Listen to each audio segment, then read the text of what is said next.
chicos. Pero tienes Ojo que ya estoy Porque, grabando. PKP. Ya. ¿Cuánto vamos a quedar arriba? Un minuto, porque ya. Ay, oye, acá está haciendo calor y en Suco estaba muriéndome de frío literal.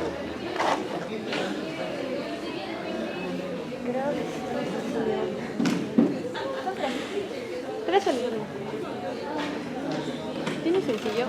Ya, espérate, relajación. Creo que sí, creo que sí, creo que sí. Sí, porque le debo abajo. Y ahí, O sea, no.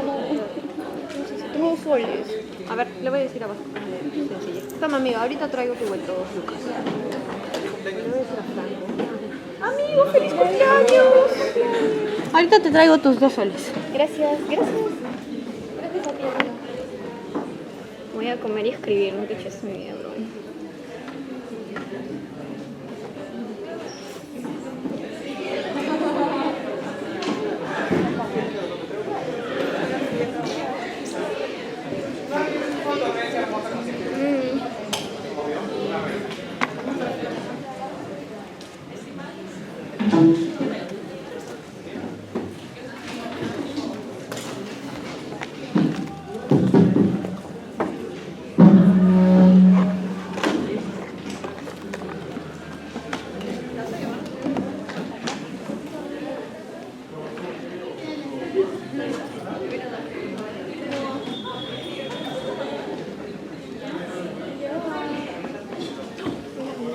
Amiga, gracias. Hay que ay, casi me promocionarlo. caigo. Amigo, estoy grabando. Puedes promocionar tu queque. Voy a ponerlo. Amigos, compre queques. Por fin, que se separas una semana antes. ¿Qué te les tallo? No me nada, me encanta relleno. Me avisas si quieres. ¿Cuánto Están está? a 3. A 3 son. Ponte por un chocolate. Ojo que ya dije. Me avisas si quieres. 2 por 5 Ya no si te compras una pregunto, semana ya que antes. te ¿no? Te van a preguntar, Garpi.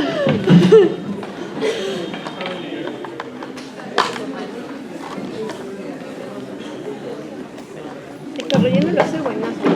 Diga, doctor, que te Hola doctores, buenas tardes. Vamos a iniciar la clase. Yo soy el doctor Escobar, Gerson Escobar, soy médico emergenciólogo del Hospital Rebagliati. A ver, por favor, todos acérquense a la parte de adelante, no estén tan dispersos.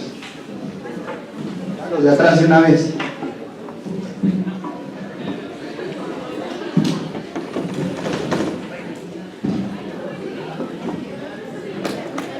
A ver, doctores, los que están entrando, los de atrás, siéntense acá adelante todos, a ver. Igual los de allá, los de la esquina que están entrando, los que están llegando también, siéntense acá adelante.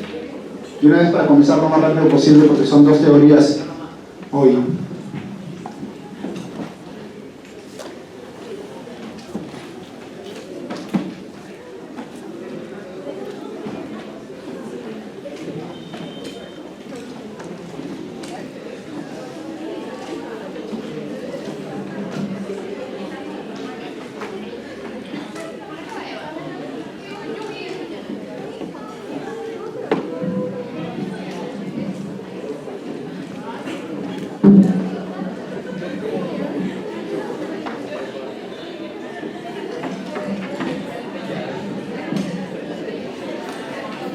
A ver, voy a pasar lista, ya voy a llamar. Silencio todos y atentos.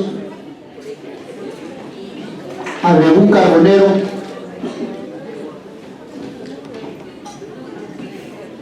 Acosta Pasapera. Acosta Pasapera.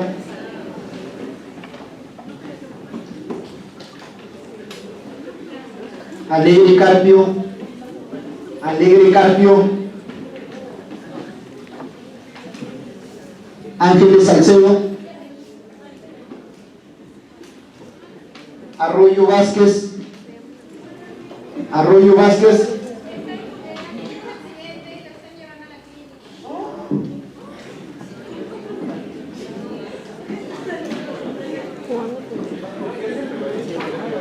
Baez Ayala.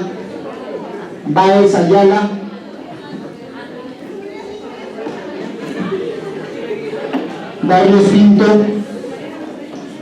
Pinto. Bailo Cuadros.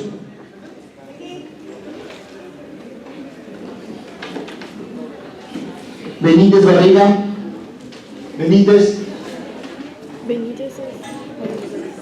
Bustamante Rodas.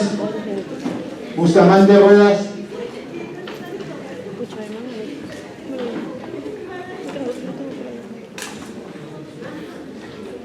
Calderón Mozombite. Cano Lobón. Castilla Lozano. Castro Noriega. Castro Noriega.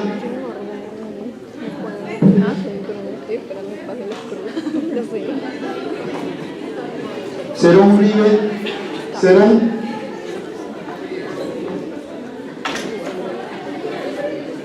Champino.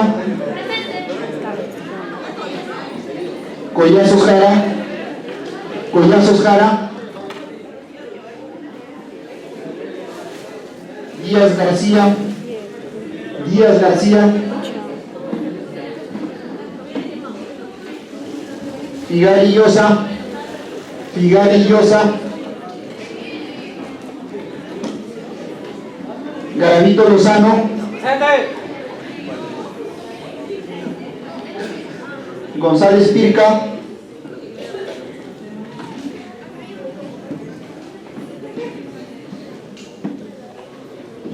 González Pirca. González Pirca.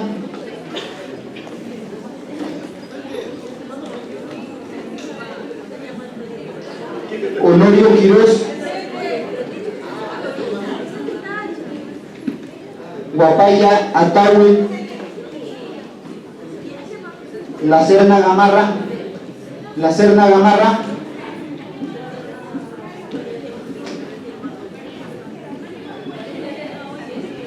Loaiza Cuadros. Loaiza Cuadros. Malpartida Yuntuc. Malpartida.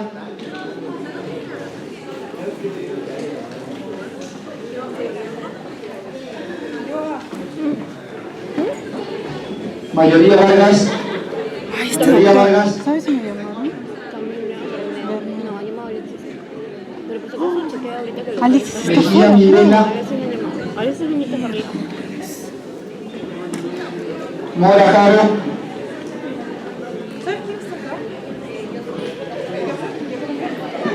No, debe estar en una pena. Najarro Barrientos. Najarro Barrientos. Novoa Vega. Novoa Vega.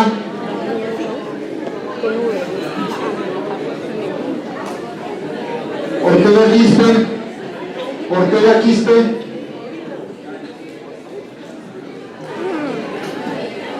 Peña Peña.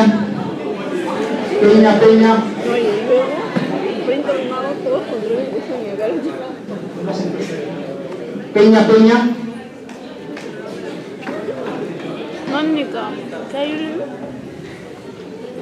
Mónica. Quispe Lindo. Quispe Lindo. Ya luego me das. Creo que tengo sencillo, amigo. Ramos Loza. Ramos Loza. Rojas Peralta. Rojas Peralta.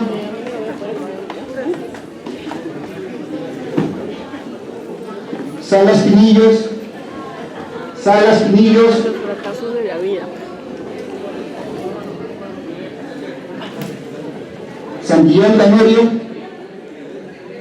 Santillán Canorio. Sierra Torres. Sierra Torres.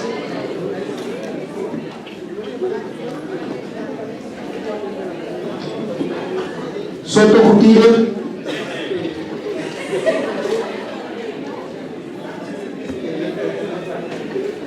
Torrico Dávila. Velázquez Neira. Velázquez. Han estado jugando fútbol. Varios de los que han llamado. Villena Carrillo.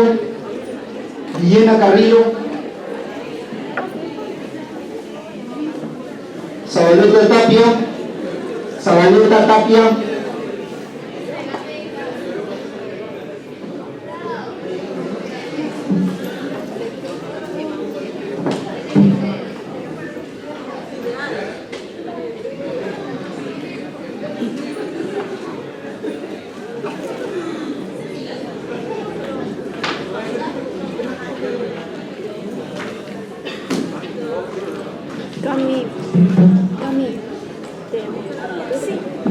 Ya, doctores, silencio todos, por favor. Vamos a iniciar la clase sobre accidente cerebrovascular en emergencia. La patología del accidente cerebrovascular de emergencia es un síndrome bastante complejo, bastante amplio, que implica varias patologías. La fisiopatología principal de esta entidad es la injuria vascular a nivel de algún vaso sanguíneo de todo el cerebro, que va a condicionar alteraciones neurológicas específicas no solo en el cerebro, sino también en la retina o en la médula espinal. Ojo, importantísimo saber que no solo es en el cerebro, sino también en la retina. La característica principal es de inicio súbito y los trastornos pueden ser de manera permanentes o en algunos casos transitorios. La clasificación del accidente cerebrovascular se va a dar en dos grandes grupos. ¿Okay? El grupo de los isquémicos, que vienen a representar el mayor porcentaje, hasta el 87%, y los hemorrágicos, que vienen a ser el 13%. Del 87% que representan los isquémicos, estos se van a dividir en transitorios, que son conocidos como accidentes isquémicos transitorios, y por otro lado los permanentes, ¿no? Los infartos cerebrales como tal. ¿Okay? Los hemorrágicos van a depender de la localización donde se presentan. Si son dentro del parénquima, si solo involucran el ventrículo, la región subaracnoidea, la región subdural o epidural, o incluso en algunos casos se puede presentar de manera múltiple en uno y otro. El accidente cerebrovascular ya en el último año ha pasado a conformar la patología o la segunda patología con mayor tasa de mortalidad en el mundo. ¿Okay? Se estima, según datos del 2017, que son los más actuales que tenemos, que cada 40 segundos se está presentándose un ACV, sea isquémico o hemorrágico. De estos, la gran parte son primarios, pero también a tener en cuenta que tenemos algunos pacientes con ACV recurrentes, ¿no? Segundo o tercer episodio, por la cantidad de pacientes crónicos que tenemos en la actualidad. Hace un par de meses tuvimos en el hospital Rebagliati un paciente con un tercer infarto cerebral, con una tercera trombólisis exitosa, ¿no? Ya el familiar llegó a la emergencia y dijo: doctor, ¿a qué hora firmo la autorización para la trombólisis? Son pacientes crónicos con recurrencias de las enfermedades. A tener en cuenta y a saber la circulación, que hay dos circulaciones, ¿no? A nivel vascular en el cerebro: la circulación anterior, ¿no? Que implica la arteria cerebral media, y la circulación posterior. Depende de dónde se presenta la obstrucción o la ruptura del vaso para que el paciente pueda tener los síntomas y los signos característicos. Estas son las principales zonas del cerebro que van a ser lesionadas durante un accidente cerebrovascular, ¿no? La zona que mayor se compromete es la corteza, sea en la hemorragia o en el infarto, seguida de la zona periventricular y de los ganglios basales. Para poder entender cómo se desarrolla un accidente cerebrovascular, hay que entender la fisiología normal del cerebro, donde tenemos que saber que el flujo sanguíneo cerebral va entre 50 a 60 mililitros por cada 100 gramos de tejido cerebral por minuto. Hay dos zonas principales: la zona de isquemia y la zona de penumbra. La zona de isquemia es la zona de tejido muerto, ese tejido que no vamos a recuperar, pero la zona de penumbra es tejido que está sufriendo, representada por un flujo de sangre que va entre los 20 y los 30 mililitros por cada 100 gramos por minuto.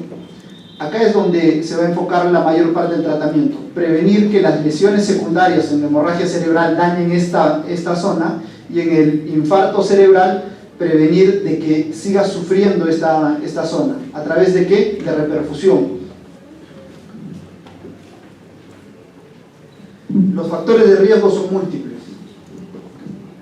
Factores de riesgo que van a ser no modificables, como el simple hecho de ser varón, por ejemplo, o la edad, que a partir de los 65 años se hace más incidente de esta enfermedad, ¿no? Hasta factores que son no modificables, como la diabetes, la hipertensión arterial, la fibrilación auricular, para el caso de los infartos cerebrales.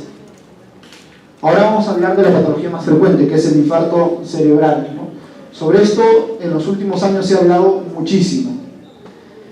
La etiología va a venir representada por 3 grupos grandes. Acá se describen 2 grupos. La etiología trombótica, ¿no?, cuyos trombos se van a formar en el mismo vaso, ya sea de gran o de pequeño calibre, representa el 60% aproximadamente. ¿Okay? Una etiología embólica o cardioembólica, trombos que van a migrar del corazón, y no solo trombos, también vegetaciones cardíacas, ¿no?, en el caso de los pacientes con endocarditis, por ejemplo, que representa un 20%. Y hay otro 20% clasificado como otros, ¿no?, patologías inmunológicas, por ejemplo, traumatismo a nivel cervical, ¿no? Varias veces hemos tenido pacientes con disecciones de la carótida por un trauma, por una contusión, por una herida, por proyectil de arma de fuego, que suelen ocasionar infartos cerebrales. La historia clínica en emergencia tiene que ser bastante rápida y enfocada en el problema. No podemos estar averiguando muchos datos, haciendo una historia extensa de dónde proviene el paciente, de cuál es su ocupación, ¿no? En emergencia tiene que ser lo más rápida posible, enfocada a por qué está viniendo el paciente a la emergencia. Habitualmente estos pacientes llegan en las mañanas, ¿no?, con un déficit motor agudo. Una parte del cuerpo no se le mueve. Ese es el motivo de consulta principal. Pero hay muchos pacientes y hay muchas personas que se dan cuenta que el paciente ha perdido fuerza en alguna parte del cuerpo en la mañana y la última vez que se le vio normal fue en la noche, ¿no? Esos son los infartos del despertar. Realmente no sabemos en qué momento pudo haber hecho el infarto. No sabemos si el infarto cerebral fue a las 11 de la noche que se metió a dormir, a las 12, a las 2, a las 6 o a las 8 de la mañana que el paciente está despertando. En esos casos se considera como tiempo de enfermedad la última vez que fue visto normal el paciente. Es importante esto porque en la actualidad todavía estamos manejando la dependencia del tiempo para poder administrar el tratamiento. Otra cosa importante que tenemos que valorar ya para nosotros en la actualidad es el estado basal del paciente, ¿no? Son pacientes que, como les dije hace un rato, tienen infartos cerebrales recurrentes. Muchos infartos en su primer episodio son bastante leves, que no le ocasionan deterioro motor al paciente, y ellos llegan con el antecedente de un infarto previo. Entonces tenemos que especificar bien eso, porque de eso va a depender el tratamiento y la evaluación posterior y el seguimiento que vamos a hacer.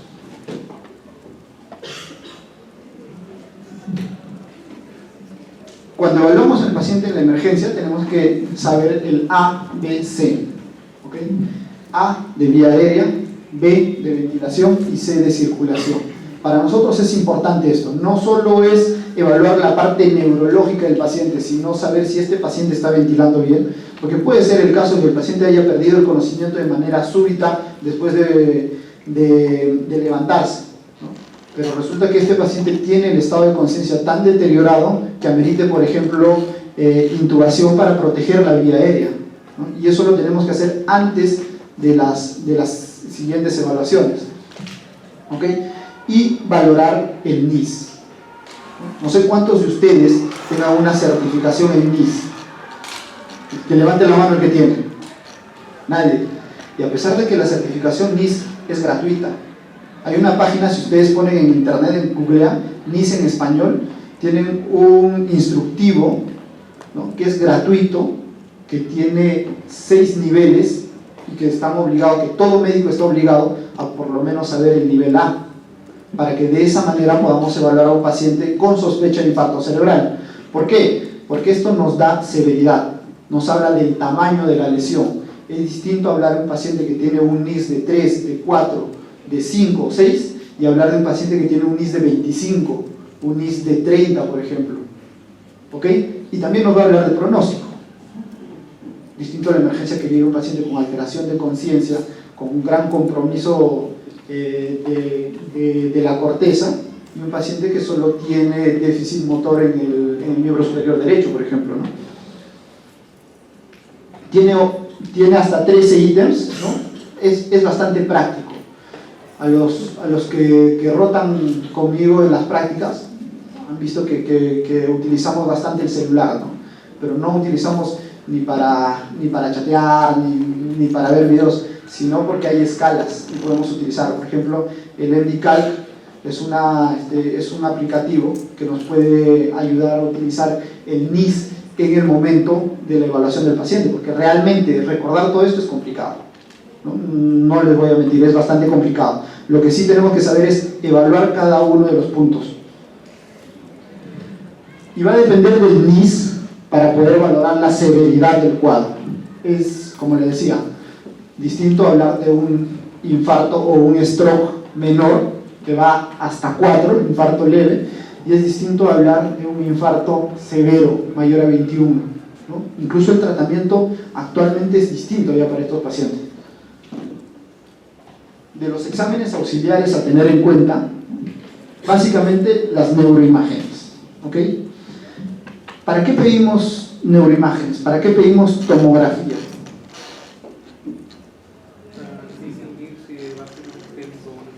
Para distinguir si es isquémico o hemorrágico.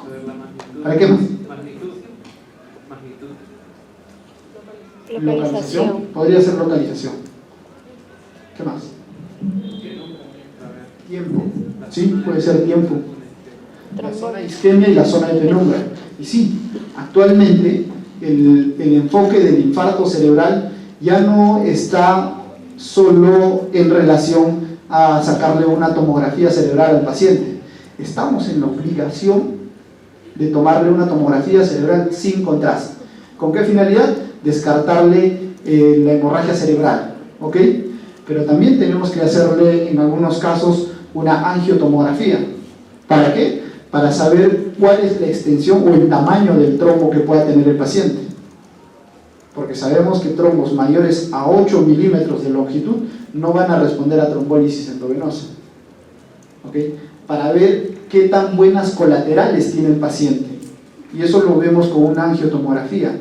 Es distinto trombolizar a un paciente que en la zona de penumbra tiene pocas colaterales, y es distinto trombolizar a un paciente que en la zona de penumbra tiene muchas colaterales y por lo tanto le aseguramos el flujo sanguíneo cerebral adecuado, ¿ok? Y actualmente la resonancia magnética y la tomografía de perfusión, ¿ok? Esto les voy a hablar con mayor detalle en las siguientes diapositivas. En las tomografías sin contrastes es importante saber diferenciar aquellos signos tempranos que va a tener el paciente.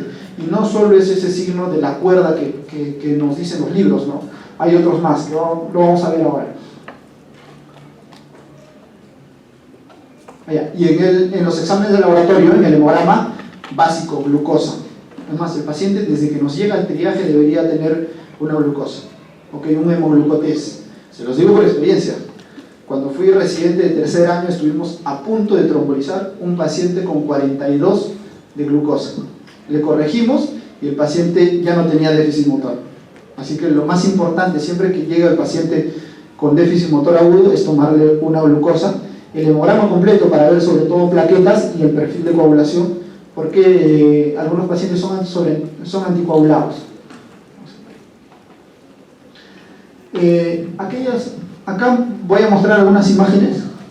Le pasé a la delegada la exposición donde lo van a ver mejor, pero de los signos tempranos, por ejemplo, que podemos ver en el paciente con infarto cerebral es la ausencia de diferenciación entre la sustancia gris y la sustancia blanca, por ejemplo, ¿ok? Esto se ve en esta zona de acá,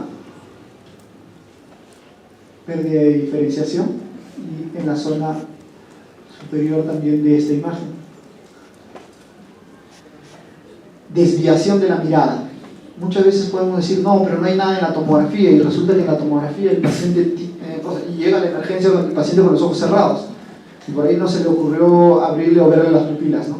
Y vemos que la desviación de la mirada también es un signo temprano de infarto cerebral. Sobre todo nos traduce de que estos pacientes tienen lesión a nivel frontal o extensa. El ribete insular. Es muy importante siempre en todo paciente observar la región insular. De manera temprana se forma una hipodensidad. Es bastante clara en la imagen, ¿no? No sé si alcanzan a ver todos. Se puede ver un poco más hipodenso en esta zona.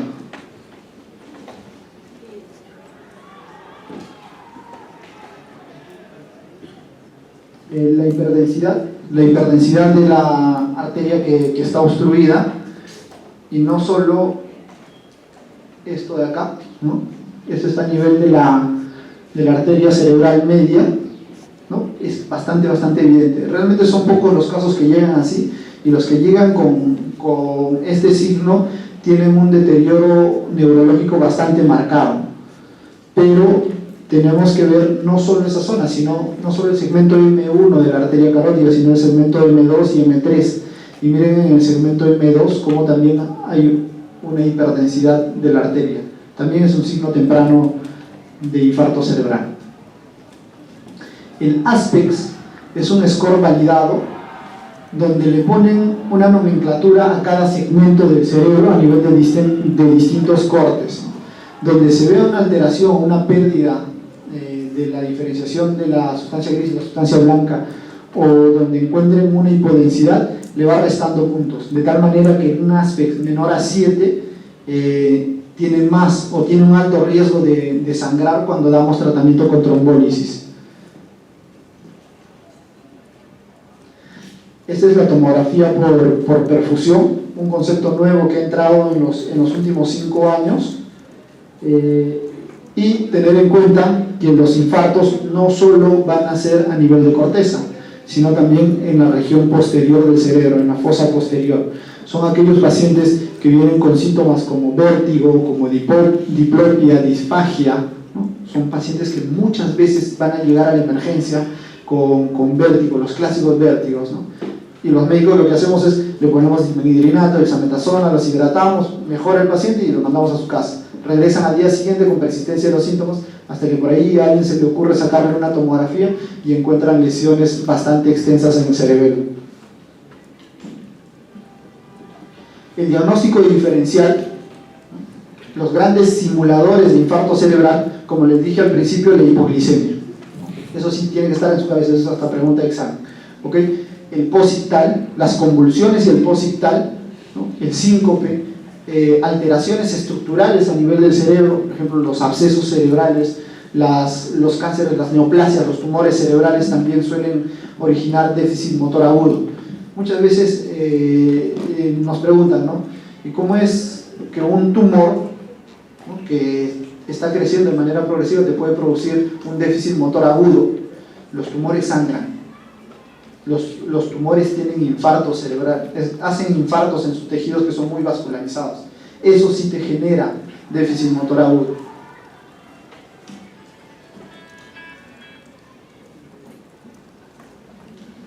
Los objetivos en el manejo del paciente, ¿no?, ya está estipulado a nivel internacional. Entre que el paciente llegue a una emergencia y la evaluación por el médico debe hacerse dentro de los primeros 10 minutos. En los 15 minutos se debería de activar el código stroke. El código stroke es un sistema organizado de tal manera que se incluya al médico de emergencia, al neurólogo, al radiólogo intervencionista, al radiólogo, al neuroradiólogo y al neurocirujano para que puedan evaluar de manera completa desde que el paciente ingresa. La tomografía tiene que estar interpretada en menos de 45 minutos y la administración de tratamiento debería darse como máximo en la primera hora. ¿Y qué debemos de administrar al paciente como tratamiento? ¿O qué tratamientos tenemos? Primero, siempre, antes de comenzar cualquier tipo de tratamiento en emergencia, tenemos que valorar el ABC. Puede ser que el paciente haya entrado con un deterioro neurológico moderado, con, no sé, le calculamos un grado de 14, ¿no? Pero que en los siguientes minutos el paciente se deteriora y ya está con 7, que no responde, ¿no? Incluso está generando la obstrucción de la vía aérea. En ese momento, antes de administrar todo tipo de tratamiento, tendremos que asegurarnos la vía aérea. ¿Ok? ¿Y qué opciones tenemos? 1, no hacer nada. 2, darle trombólisis endovenosa. O 3, ofrecerle una trombectomía mecánica. El tratamiento para la trombólisis endovenosa es el alteplasa a dosis de 0.9 miligramos por kilo de peso. El 10% de esta dosis calculada se da como bolo y el 90% como mantenimiento administrada en 1 hora. No se diluye el medicamento. Ustedes tienen que estar presentes cuando llegan a administrar este medicamento porque no se diluye, muchos enfermeros lo hacen. ¿ok? Existen múltiples criterios de exclusión para administrar trombolisis, sobre todo por el alto riesgo de sangrado que puedan tener.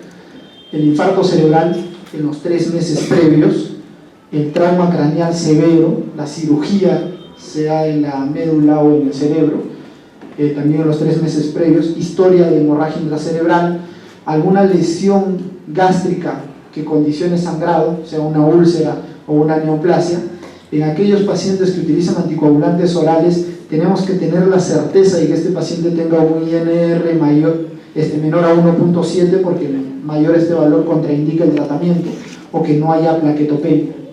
Aparte de las disecciones o algunas alteraciones o síndromes aórticos que pueda presentar el paciente, ¿no? El tratamiento actual, como guía clínica, te dice hasta las 4 horas y media. De 0 a 3 horas de iniciados los síntomas, podemos administrar solo con las contraindicaciones generales que les mencioné antes. Pero si el paciente nos llega entre las 3, o sea, no solo si nos llega, sino si hacemos el diagnóstico entre las 3 y 4 horas y media, tenemos que agregarle estos otros criterios de exclusión, ¿ok? Si el paciente así haya llegado, el paciente no lo han operado, no tiene cáncer, no ha sangrado nunca, estaba bien en la mañana, pero tiene un déficit motor agudo y de repente la familia no lo llevó a tiempo y llega a las 3 horas y media y tiene 82 años, se contraindica la trombolisis, ¿ok? Igual si el paciente es diabético, si tiene un infarto cerebral previo, si tiene un NIS más de 25, si usa anticoagulantes orales, o si hay lesión evidente mayor a 1/3 del territorio de la arteria cerebral media. Acá, para acotar un poco, muy probablemente en los siguientes años cambie estas indicaciones, ¿no? El año pasado y este año han salido estudios bastante significativos con buen peso estadístico que incluyen a pacientes hasta las 9 horas, ¿no? Este concepto de que el cerebro es tiempo, ¿no? Que es lo que lo hemos aprendido todos, que ustedes están aprendiendo, que yo lo he aprendido en el pregrado, va a cambiar. ¿Y por qué? Porque en los últimos meses se está hablando ya no que el cerebro es tiempo, sino que el cerebro son imágenes, porque han llegado a trombolizar pacientes hasta las 9 horas con buenos resultados en base a estudios de imágenes. Es distinto tener un paciente a las 4 horas con una zona de infarto pequeña, ¿no? Con una zona bastante extensa de penumbra, ¿no? Donde se puede recuperar, y es distinto tener a un paciente a las 9 horas, por ejemplo, con lo mismo. Entonces, el paciente que llega a las 8 horas, ¿no? Tenemos el paciente a las 4 horas y este paciente a las 8 horas. Resulta que este paciente por tomografía con perfusión y por resonancia magnética tiene el área de infarto similar a este paciente de 8 horas. Eso quiere decir que al paciente de las 8 horas ya no tendríamos que ofertarle tratamiento si ambos tienen similares datos. Podríamos, ¿cierto? No sé si me dejo entender. Podríamos ofertarles, y eso es lo que han hecho en los últimos estudios. Les han ofertado tratamiento a estos pacientes que sobrepasan las 4.5 horas, donde hay evidencia de áreas pequeñas de infarto, donde hay evidencia de zonas de penumbra significativas que se pueden recuperar en base a tomografía y a resonancia, tomografía con perfusión y a resonancia, y tienen buenos resultados. Por eso ya incluso hace unos 3 o 4 meses salió en el New England un editorial que hablaba de esto, de que el cerebro ahora son imágenes. La otra opción terapéutica que tenemos es la trombectomía mecánica. Les hablaba hace un rato de los pacientes que tienen lesiones o trombos con una longitud mayor a 8 milímetros, ¿no? Estos pacientes tienen gran deterioro neurológico y se correlaciona muchas veces con un NIS mayor a 6.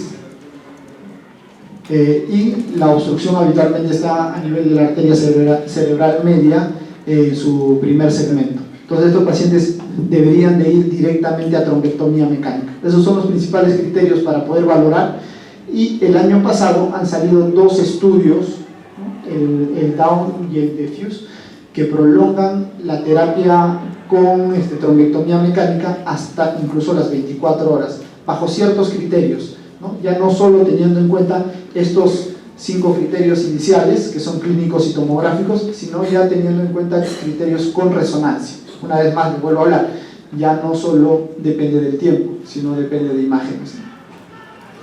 Estos son los 2 estudios. Acá quiero que vean.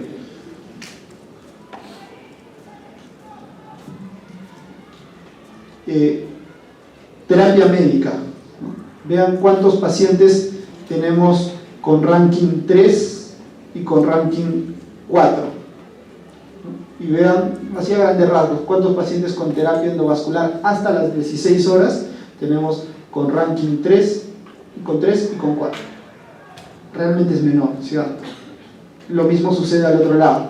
Este es el grupo control, ranking 3 y 4, y a los pacientes a los que se les hace trombectomía hasta las 24 horas. Paciente con ranking 3, con ranking 4.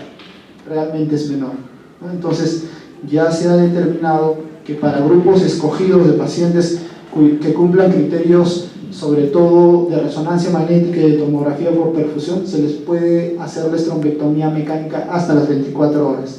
La intención es reducir ese ranking, crearle menor discapacidad al paciente. El manejo de la presión arterial es importantísimo. No solo se trata de que el paciente llegue a la emergencia y correr a hacerle una tomografía, sino también manejar la presión arterial. Hemos tenido muchos pacientes que no se les ha podido trombolizar y por lo tanto que puedan recuperar en algo la función neurológica porque no podíamos manejarle la presión arterial.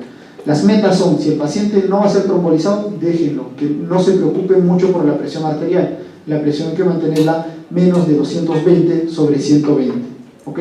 Porque con eso se está asegurándose también una buena perfusión en esa zona de penumbra que está sufriendo. Si nosotros le bajamos la presión a estos pacientes, va a haber mayor lesión en esa zona, ¿cierto? Que es lo que queremos evitar. Antes de la trombólisis, como criterio definitivo, es que el paciente tenga menos de 185 sobre 110. Si el paciente tiene 190 sobre 110, habitualmente no se tromboliza. Es un poco cerrado este criterio, pero hay que tenerlo en cuenta de todas maneras. Y después de la trombólisis hay que bajarle 5 milímetros de mercurio, tanto la sistólica como la diastólica, ¿no? 180 y sobre 105. ¿Con qué? La guía te recomienda que sea la betalol, ¿ok? Viene de 20 miligramos, le podemos administrar lento, en 2 minutos realmente baja significativamente la presión arterial. No utilizamos habitualmente los antihipertensivos vía oral, la mayoría son endovenoso. La mayoría de hospitales tiene o nitroglicerina o nitrocruciato. El inconveniente con la nitroglicerina, bastante usada en el tema de la presión arterial, es que produce cefalea, y esa cefalea puede ser mal interpretada como que el paciente tiene alguna complicación de la trombólisis, como por ejemplo un sangrado cerebral. Y dar neuroprotección al paciente, ¿no? El aumento de la temperatura, la hiperglicemia, se han asociado a mayor riesgo de sangrado a nivel cerebral y por lo tanto también mayor consumo metabólico. El examen neurológico posterior a la trombólisis tiene que ser con mucha frecuencia, tiene que ser bastante frecuente. Cada 15 minutos en las primeras 2 horas, cada 30 minutos en las siguientes 6 y cada hora hasta completar las 24 horas, ¿ok?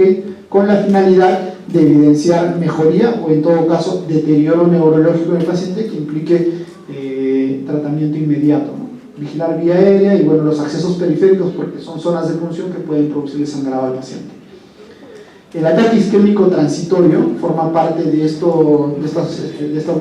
alteraciones isquémicas, definida como toda alteración neurológica o déficit motor agudo que se va a resolver dentro de las primeras 24 horas. Hasta el 80%, ¿no? A tener en cuenta, hasta el 80% se puede resolver incluso en la primera y segunda hora, ¿ok? Así que no espere mucho más. Es similar y se compara con lo que sucede con la angina inestable, ¿no? La angina inestable es como que algo que nos está avisando que el paciente va a tener un infarto cerebral, un infarto cardíaco. Lo mismo es con el accidente isquémico transitorio. Nos está avisando que el paciente podría hacer un infarto cerebral. Tal es así que el 80% de los pacientes que tienen un TIA pueden desarrollar infartos cerebrales, ¿no? Y el dato estadístico que tenemos acá es que los pacientes con infarto cerebral, ¿no? Y que han tenido, bueno, los pacientes que tienen un TIA tienen hasta 30 veces más posibilidad de hacer un infarto cerebral en menos de un mes. El diagnóstico es básicamente clínico, no hay que hacer otra cosa más, ¿no? Y siempre se tiene que estratificar el riesgo del paciente. ¿Cuál es el riesgo de que estos pacientes puedan hacer infarto cerebral, ¿no? Para eso se ha desarrollado un montón de scores. El más importante es el ABCD, que incluye la A, sigla de edad en inglés, mayor a 60, la presión arterial, las alteraciones neurológicas, la duración de los síntomas y si tiene diabetes, ¿no? Con eso ven el porcentaje de posibilidad de que el paciente pueda hacer un infarto como tal en el segundo día. Eso quiere decir, y también hay una corriente, a raíz de que los que han hecho prácticas se han dado cuenta, ¿no? Que las emergencias son muy copadas, hay algunos casos en los que llega el paciente con un TIA y tiene bajo riesgo de 0 a 3 puntos, sobre todo de 0 a 1 punto, se le puede dar de alta al paciente con tratamiento, ¿no? Y un seguimiento estrecho, obviamente, y ya de manera ambulatoria buscar cuál es la causa que pueda generarle este TIA. El tratamiento es básicamente administrar antiplaquetarios, ¿ok? Los libros de emergencia recomiendan como primera opción el dipiridamol con la aspirina, ¿no? Solo anticoagular en el paciente que tiene fibrilación auricular no valvular y que ha presentado un TIA, pero que esto no es recomendable iniciarlo en emergencia, y obviamente a todos los pacientes iniciarle el tratamiento con estatinas. El otro grupo, un poco más pequeño y por ende no quitarle importancia, es el accidente cerebrovascular hemorrágico. El accidente cerebrovascular hemorrágico, las hemorragias del cerebro producen mayor deterioro neurológico en el paciente. De los pacientes que nos llegan con infarto cerebral, muchos de ellos están despiertos, conscientes, obedecen órdenes, hay una recuperación de los síntomas a los 3 meses, pero el paciente que llega con una hemorragia, esta sí es más catastrófica. Definida como la ruptura de los vasos no solo cerebrales sino meningios, y que estas van a condicionar alteraciones específicas a nivel del cerebro. La mortalidad, como les decía, es altísima, mayor a 50% a los 30 días. La gran mayoría de los pacientes con una severidad bastante alta llegan a fallecer en las primeras 48 horas. Entonces es crucial, cuando nosotros informamos al familiar del paciente y ya tenemos el diagnóstico de una hemorragia cerebral, le decimos: señora, las 48 primeras horas son quizá las más críticas, y si sobrevive hay posibilidad de que pueda sobrevivir la siguiente semana, pero hay gran posibilidad de que pueda fallecer en las próximas 24 horas o 48 horas. Esta es la distribución por edad. Vemos que el pico está entre los 60 y los 75 años más o menos, ¿no? Sobre todo porque la mayor parte de estos pacientes van a presentar estas lesiones por un daño crónico a nivel de las paredes vasculares, ¿no? Un estrés crónico de las paredes vasculares que van a condicionar a fragmentación de la íntima, degeneración y por lo tanto ruptura. Las causas principales, ¿no? A la cabeza, hipertensión arterial. Muchos pacientes que llegan con hipertensión arterial no controlada hacen hemorragia cerebral, muchísimo, ¿ok? Y obviamente no está, para dejar de lado, el aneurisma y el trauma. Estas son las localizaciones principales. El hematoma epidural es bueno, todas son emergencias neuroquirúrgicas, pero el epidural es el que hay que tratarlo con mayor urgencia, porque estas son ocasionadas en el gran porcentaje por una lesión arterial y genera un deterioro neurológico bastante rápido. Los hematomas subdurales, que se presentan como en media luna, que son sangrados venosos, que incluso se pueden hacer crónicos. Las hemorragias subaracnoideas, que la mayor parte de los casos son vistos en pacientes mujeres jóvenes por rupturas de aneurisma, ¿no? y las hemorragias intraparenquimales o intracerebrales que van a ser generadas en su mayoría por hipertensión arterial o por enfermedad vascular amiloidea. Sobre todo las hemorragias o los hematomas intraparenquimales son los que van a condicionar a presencia de sangre en los ventrículos, a ser hemoventrículo. Estos pacientes también tienen criterio quirúrgico porque a la larga hacen hidrocefalias obstructivas porque los coágulos no dejan pasar o no permiten un drenaje adecuado, ¿no? La triada clásica de presentación: pacientes con cefalea de inicio súbito presentan vómitos y desorientación, todo en relación al aumento súbito de la presión intracerebral, ¿okay? El examen que tenemos que hacer: ver deterioro neurológico, ver las pupilas y por lo tanto movimientos oculares, anomalías en la marcha y alteración de conciencia. Igual a los alumnos que les enseño también siempre les digo, ¿no? Evaluación neurológica del paciente implica pupilas, ¿no? A todos, pupilas, implica estado de conciencia, muchas veces es importante valorar el Glasgow, implica reflejos osteotendinosos, ¿okay? Y signos meningios, ¿no? Eso es lo mínimo que tenemos que evaluar en un paciente con alteraciones neurológicas en la emergencia. Igual, a la cabeza hacer una tomografía cerebral, ¿ok? Sobre todo para valorar la extensión y el tamaño de la hemorragia que pueda tener el paciente. ¿Puede hacerse una tomografía con contraste? Sí, ¿ok? Y te da valor pronóstico, porque una tomografía sin contraste es una foto del momento, ¿ok? Nada te garantiza que el paciente en 2 horas o en 3 horas tenga un sangrado mayor, o que este sangrado esté creciendo, ¿cierto? Entonces, para esos casos, lo que les hacemos es una tomografía con contraste.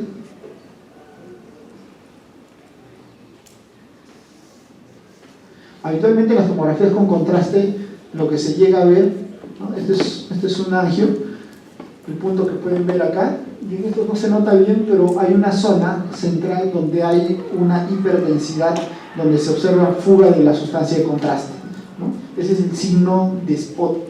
Si nosotros vemos el signo de spot en la tomografía con contraste, hay alto riesgo de que el paciente pueda seguir sangrando.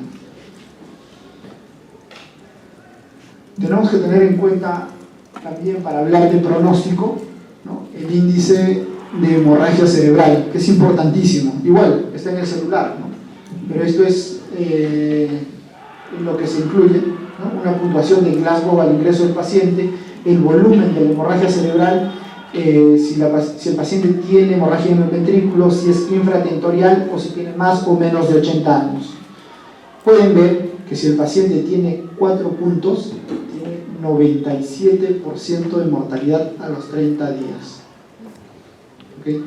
Entonces, con hacer este simple, uno de los problemas principales dentro de las emergencias es hablar con la familia, ¿no? Porque la familia dice: no, pero en la mañana estaba bien, él estaba caminando. Pero ¿qué pasa si el paciente tiene un índice de hemorragia cerebral con 4 puntos? Le diremos: señora, su familiar va a vivir, ¿no? Es poco probable.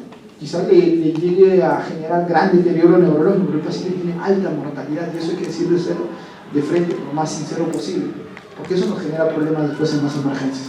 Y obviamente si tiene 5 o 6 puntos, la mortalidad es 100%, ¿no? Ningún paciente pasa las 48 horas, y los que pasan tienen deterioro severo, quedan como vegetales incluso. La clasificación de la hemorragia subaracnoidea, para esto tenemos un score aparte que es Fisher, ¿no? Y la escala clínica de Hagen-Hess. Fisher nos ayuda a predecir qué paciente tiene riesgo de vasoespasmo en las siguientes horas, teniendo en cuenta que el sangrado a nivel subaracnoideo puede estimular los canales de calcio y producir vasoconstricción y por lo tanto isquemias cerebrales, ¿ok? El tratamiento básicamente es prevenir injuria secundaria en el paciente. Es poco lo que podemos hacer para que ese paciente deje de sangrar, salvo casos específicos, por ejemplo en el que tenga alteraciones de la coagulación, ¿no? Muchos pacientes llegan a la emergencia con sobreanticoagulación, con un INR, no sé, de repente un fibrilador auricular que está siendo anticoagulado con warfarina y resulta que llega con un INR de 6, un INR de 10, ¿no? Y le hacemos una tomografía y tiene un sangrado. En ellos sí hay que corregir porque existe alto riesgo de que pueda aumentar el sangrado, ¿no? Pero sí es un tratamiento específico para el problema. Pero los pacientes que, por ejemplo, tienen hipertensión arterial y que por eso se ha generado la hemorragia cerebral, realmente lo que tenemos que hacer es evitar que el cerebro se edematice, evitar que aumente la presión intracraneal, evitar que haya hipoxemia, evitar que haya hipertermia, que le van a condicionar a mayor lesión al paciente. Es así que tenemos objetivos primarios dentro de las intervenciones que tenemos, básicamente lo que les hablaba hace un momento, revisar si el paciente está o no está anticoagulado y corregir de manera inmediata, controlar la presión arterial y por ende la presión intracerebral y en todo momento valorar la necesidad de intervención del equipo de neurocirugía.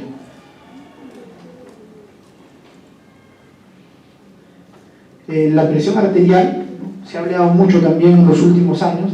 Lo cierto es que si el paciente tiene una hipertensión, una hemorragia intracerebral, el objetivo de mantener las presiones es entre 140 y 180, la sistólica, ¿ok? No desesperarse porque el paciente, o sea, si el paciente tiene 180 que baje a 120, no, la idea no es esa, ¿ok? Y el objetivo del paciente que tiene una hemorragia subaracnoidea es un poco menor por el riesgo de ruptura, hay que mantener la presión arterial entre 120 y 140. El manejo de la hipertensión endocraneal, ¿no? Es realmente igual en los últimos años ha cobrado vital importancia de la mano de que en las emergencias estamos utilizando más el ecógrafo. No solo tenemos sospecha clínica y radiológica, ¿no? Ahora le podemos hacer una ecografía ocular al paciente, medir la vaina del nervio óptico y con eso determinar si el paciente está haciendo hipertensión endocraniana, y lo hacemos con mucha frecuencia, ¿ok? En base a eso, nosotros utilizamos algunos métodos para disminuir la presión arterial que van desde métodos tan sencillos como levantarle 30 grados la cabeza del paciente, ¿ok? A una posición neutra para favorecer el drenaje venoso, ¿no? Hasta utilizar incluso ya medicamentos como el manitol. Recuerden, el manitol a dosis inicial es 1 gramo por kilo de peso y mantenimiento de 0.5 gramos por kilo de peso cada 4 a 6 horas. Siempre les pregunto eso y nadie sabe, ¿ok?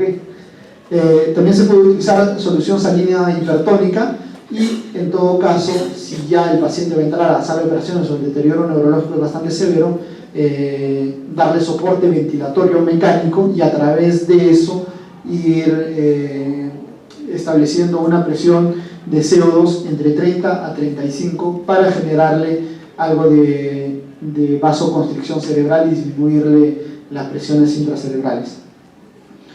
La anticoagulación, si el paciente utiliza anticoagulantes, plasma fresco congelado, vitamina K, podemos dar media o una ampolla, y concentrado de complejo protrombínico.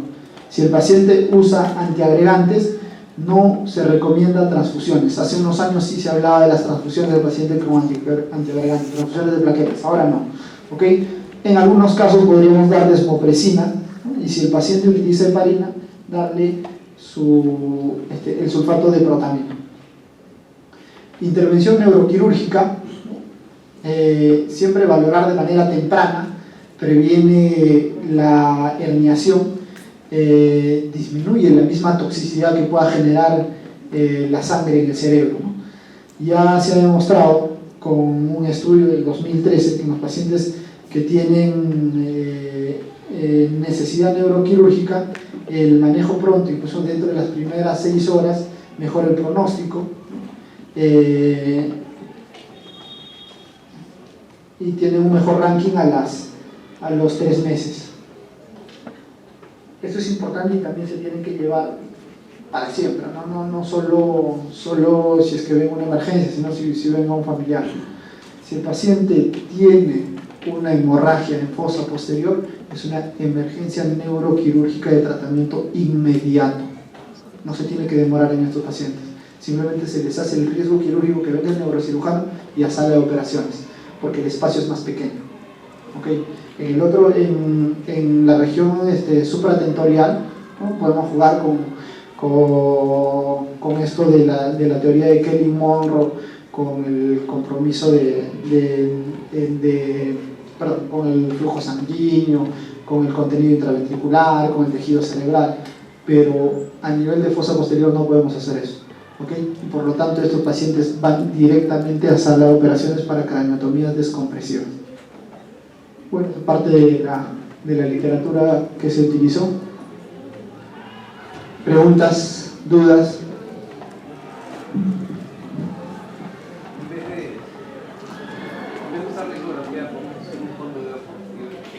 Sí. Pero se puede utilizar como diagnóstico clínico. Lo que me pregunta, a ver, para todos, lo que me pregunta el doctor es si podemos utilizar un fondo de ojo para que el paciente, para determinar si el paciente tiene hipertensión endocraniana. Sí se puede, pero habitualmente estos signos son ya tardíos. De manera temprana, ¿no? Antes que las alteraciones a nivel del fondo de ojo, es la ecografía, porque esta te mide la región posterior del ojo incluso, ¿no? La vaina del nervio óptico. Es un poco más avanzado, poco probable que lo vean en las emergencias. Pero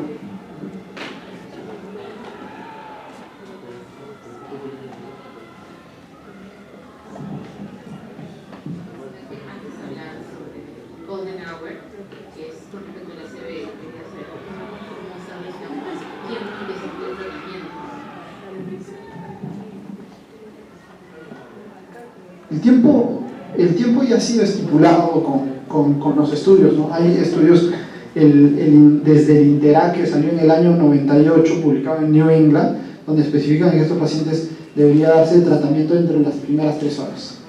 ¿Okay? Por ahí salió el año 2006, 2007, si no me equivoco, el IECAS 3, que te especifica hasta las 4.5 horas. ¿Okay? Hasta ahí nada más. El tiempo es ese.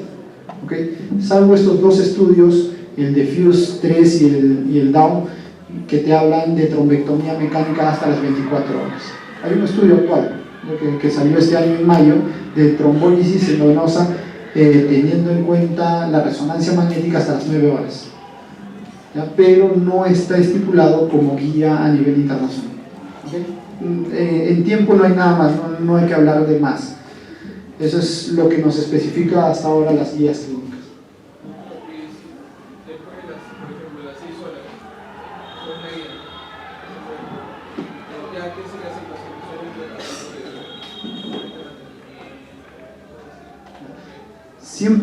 Siempre en el manejo del paciente está enfocado en buscar la causa del infarto cerebral. ¿Okay? A la par de ello, todo paciente ingresa para ver si hay alguna alteración en las carótidas, si hay alguna arritmia. Eso es lo que se tiene que hacer después de las 6 horas, ¿no? Si el paciente llega con un tiempo mayor a 6 horas, lo primero que hacemos en la emergencia es valoramos su estado basal del paciente, ¿no? Es distinto a un paciente de 80 años, por ejemplo, que nos llegue a las 8 horas, después de las 6 horas, y es distinto que nos llegue un paciente de 56 años, económicamente activo, sin comorbilidades, después de las 6 horas, ¿no? Entonces, en estos pacientes sí les ofertamos la resonancia magnética, ¿ok? Y vemos resonancia magnética de perfusión tomografía por perfusión o resonancia magnética